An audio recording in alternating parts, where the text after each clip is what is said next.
4 দিনের মধ্যপ্রাচ্য সফর শেষ করলেন যুক্তরাষ্ট্রের প্রেসিডেন্ট ডোনাল্ড ট্রাম্প। তেল, অর্থ আর প্রযুক্তির সুরে মোড়া এই সফর যেন এক বিশাল পেট্রোডলারের সোনালি ঝড়।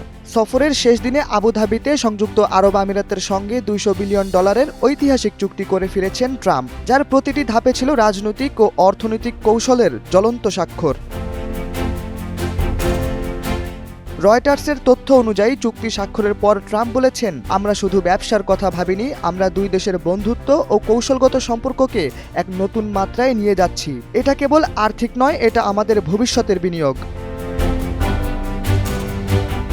হোয়াইট হাউস জানিয়েছে, আবুধাবি ভিত্তিক আমিরাতের বিমান সংস্থা ইতিহাদ এয়ারওয়েজ 28টি নতুন বোয়িং বিমান, 787 ড্রিমলাইনার ও 777X মডেল কিনেছে, যাতে খরচ হয়েছে $14.5 বিলিয়ন।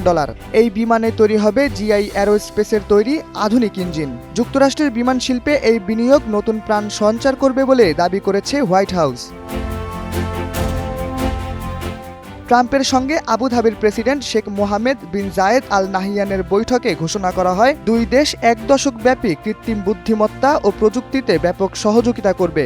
নতুন যুক্তরাষ্ট্র আমিরাত এআই অ্যাক্সিলারেশন পার্টনারশিপের আওতায় আবুধাবি যুক্তরাষ্ট্রে বিপুল বিনিয়োগ করবে এবং আমেরিকায় তৈরি এআই প্রযুক্তি ও চিপে বিশেষ অ্যাক্সেস পাবে। এই সহযোগিতার ফলাফল হিসেবে উদ্বোধন করা হয়েছে বিশ্বের সবচেয়ে বড় এআই ক্যাম্পাসের একটি নতুন শাখা, 5 গিগাওয়াট ক্ষমতা সম্পন্ন, যা যুক্তরাষ্ট্রের বাইরে নির্মিত প্রথম এআই কেন্দ্র। ট্রাম্প ও আল নাহিয়ান যৌথভাবে এই ক্যাম্পাসের উন্মোচন করেন। বিশেষজ্ঞরা বলছেন, এই চুক্তি শুধু আবুধাবির জন্য নয়, পুরো মধ্যপ্রাচ্য ও এশিয়ার জন্য একটি বড় অগ্রগতি। তবে যুক্তরাষ্ট্র সতর্ক, কারণ অনেকেই আশঙ্কা করছে এআই প্রযুক্তি চীনের হাতে চলে যেতে পারে। ট্রাম্প প্রশাসন দীর্ঘদিন ধরে এই বিষয়ে বিধিনিষেধ আরোপ করেছিল, কিন্তু এবার মধ্যপ্রাচ্যের জোটকে শক্তিশালী করতে তারা সেই শর্ত কিছুটা শিথিল করেছে।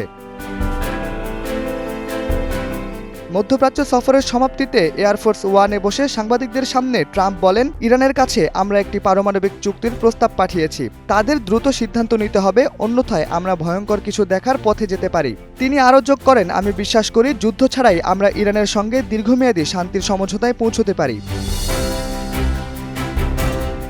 ট্রাম্পের এই সফর প্রমাণ করে মধ্যপ্রাচ্যের রাজনৈতিক অস্থিরতার মাঝেও বাণিজ্য ও প্রযুক্তিতে নতুন যুগের সূচনা হতে যাচ্ছে।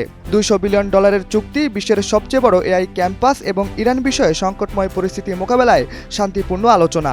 এখানে রয়েছে ট্রাম্প প্রশাসনের কূটনৈতিক ও বাণিজ্যিক কৌশলের পূর্ণাঙ্গ চিত্র।